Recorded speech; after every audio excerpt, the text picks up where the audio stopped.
দেশে মেজরিটি মাইনরিটির নামে বিভিন্ন ধর্মাবলম্বীদের নির্যাতন, সম্পদ দখল ও বাড়িঘর জ্বালিয়ে দেওয়া হয়েছে। দায় দেয়া হয় বাংলাদেশ জামায়াতে ইসলামীর উপর। অথচ জামায়াতে ইসলামী মেজরিটি মাইনরিটি মানেই না।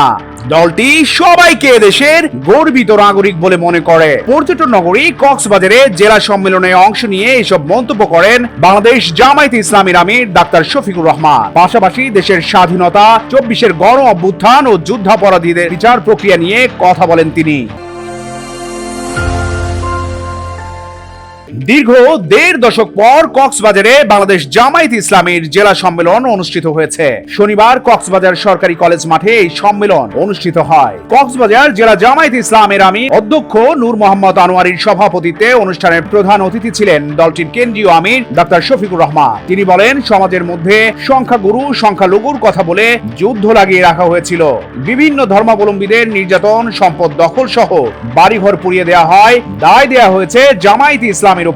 সংখ্যালঘুদের উপর হামলায় জামায়াতে ইসলামীর কোনো হাত নেই বলে মন্তব্য করেন ডাক্তার শফিকুর রহমান। পাশাপাশি স্বাধীনতা অর্জনের পর দেশের মানুষের প্রত্যাশা পূরণ হয়নি বলেও মন্তব্য করেন তিনি।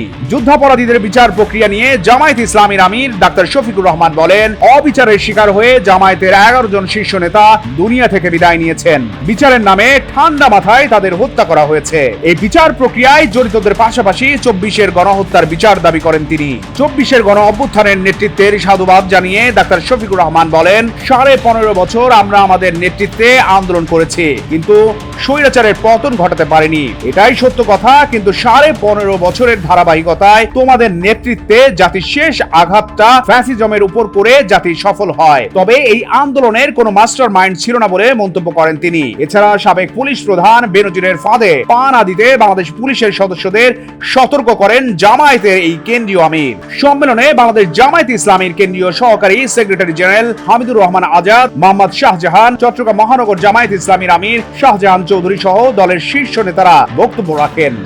চট্টগ্রাম প্রতিদিন নিউজ ডেস্ক।